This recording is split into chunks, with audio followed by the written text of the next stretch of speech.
Fear and Hunger is a game that first gained popularity through its depiction of violence in every shape of the word. Yet this claim of fame has also been a large part of the reason why it has been written off by so many people as a game that's just for edgelords, which I guess I do play into that, but that's also just like not true. And I'd argue that this dumbs down Fear and Hunger's writing and use of Pavlov's dog to just a level that's not fair to the game.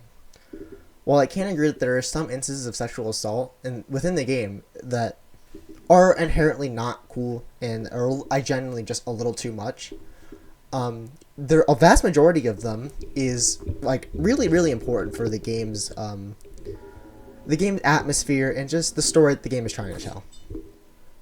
The first instance of sexual assault in this game that most players will experience is the guards. The scene with the guards is usually experienced relatively quickly within the game, let's say like within the first 30 minutes. And this scene will probably come to a complete shock to most people playing the game, because themes like sexual assault are either completely not talked about in games or treated as an incredibly serious matter within the game, and it will will stay on that topic, that beat for a while, really letting it sink in. While in Fear and Hunger just doesn't do this. It happens and then everything moves on. You're left to come up with how you truly feel about what just happened to you and what you've witnessed. And personally, I've seen this as a amazing tone setter for the game. The rules from the outside world within the world of Fear and Hunger do not apply in the dungeons of Fear and Hunger. And that's also true for just how this game acts. The rules of other games do not apply to Fear and Hunger. Within Fear and Hunger, at least. Alright, moving on to the scene that I truly think is not really necessary, and that's the Night Lurcher. It's definitely, I would always argue it's definitely an outlier in this, especially if you're talking about if it's necessary for the game.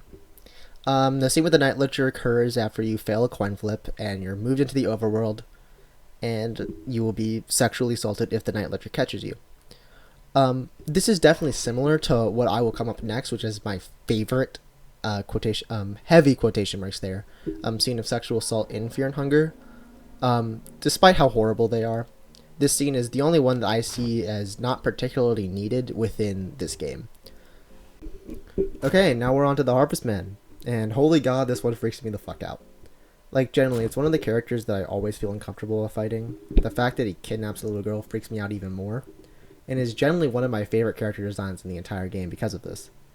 While its scene is just as horrible as the rest of them, I won't go into extreme detail because I don't want to get this video completely taken down.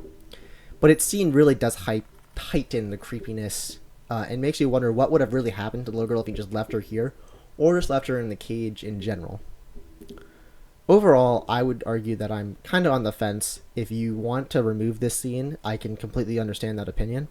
But I think that it's cool to have something like, have a little bit of shock value within the game, and have a little, just like, horror, I guess, would be the best word to use. Because the game definitely uses a lot of terror, which is the build up to the horror, but there's not a lot of, like, scary shit that once you actually see it. But the Harvestman is definitely the most horrifying creature within this game, which I do really like. Finally, the last explicitly shown scene of sexual assault is with Francois. Francois' scene is probably the most obvious example of how the game uses Pavlov's dog to desensitize you throughout the game. When you first get the scene, you're probably going to think you're fucked. It's just over. You failed a coin flip, and you assume you're going to go through some hugely powerful special move, or you're just going to die instantly and have to make your way all the way back down to the castle and fight him again. But when it's one of the scenes, just sexual assault scenes, it's seen as a relief. And I certainly felt this way when it happened to me for the first time. And after I beat Francois, I was thinking back on what happened. And it kind of clicked on how horrible it is to believe that you only got raped instead of having to deal with some special move. This desensitization is similar to what happens with the Night Lurcher, but the Night Lurcher, you don't have the hours and hours of stuff to base what you think is going to happen after you fail this coin flip. So really, you don't have to think back on it because you're like, oh, okay, that happened, and I didn't have like an opinion going into what I think was going to happen to be shocked by. I think this is generally one of the greatest like self-reflection moments that happened to me personally within the game, and I believe that this is what Miro intended for you to feel for a kind of a final boss if you're playing on Fear and Hunger, to have a coin flip that essentially does nothing for the actual fight itself. Alright, 2 left, and these 2 aren't explicitly shown, but they are heavily implied, so I'll still talk about them. First, we're going to have Kahara. Kahara is implied to have been sexually assaulted by the guard in the prisons. This scene is mostly just makes you feel like the dungeon really doesn't give a shit about you. In Fear and Hunger, you're not some fucking anime protagonist, you're a nobody, whose best ending is leaving with severe PTSD or dying in a pit that no one will ever know who you are. Having things that you've only seen personally happen to you happen to another person within the game makes you feel more like a part of an ecosystem and inherently trust Kahara, despite the fact that he's going to rob you moments later, which is neat. The scene isn't really used for shock value, it's more just a single line of text, which is certainly more tasteful than some of the other scenes, such as the Night Lurcher. But other than that, there's not too much to talk about here. Next up we have Darce. Darce is sexually assaulted, or at least heavily implied to have been, by the cave dwellers. The single line of text that implies this is really, really impactful because it makes you look at the cave dwellers differently. When I first found the cave dwellers, I always assumed that they're kind of cool. I like them a lot, actually, because they're the first non-human thing that hasn't attacked you instantly, except maybe Moonless if you had rotten meat or a stick and figured out, maybe I should talk to this thing, which doesn't look like you can talk to it. Again, these are singular lines of text like the rest of the scene. And like the rest of the scenes, they aren't really dwelled upon, so there isn't a lot to talk about here.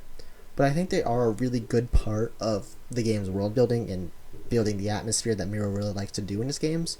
So inherently, I think that this is a pretty necessary scene to help you really understand what the cave dwellers are. Alright, in conclusion, the sexual assault in Fear and Hunger is not really as abhorrent as people have said. I've had people describe the game like you're seeing this every single minute of every hour of every day, which just isn't true. Hell, I've actually even gotten ending without ever experiencing these scenes.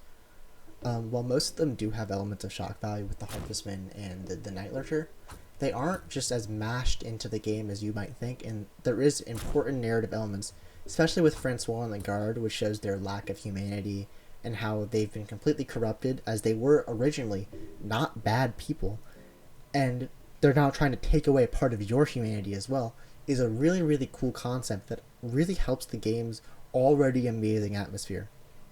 Anyways, that's my rant. I don't know, go buy Fear and Hunger if you haven't, and if you just want somebody that studies the lore of the game, play the game. The lore's cool, but the game's better. I'll probably make another generic lore video or rant about how shit the game's wiki is, who knows.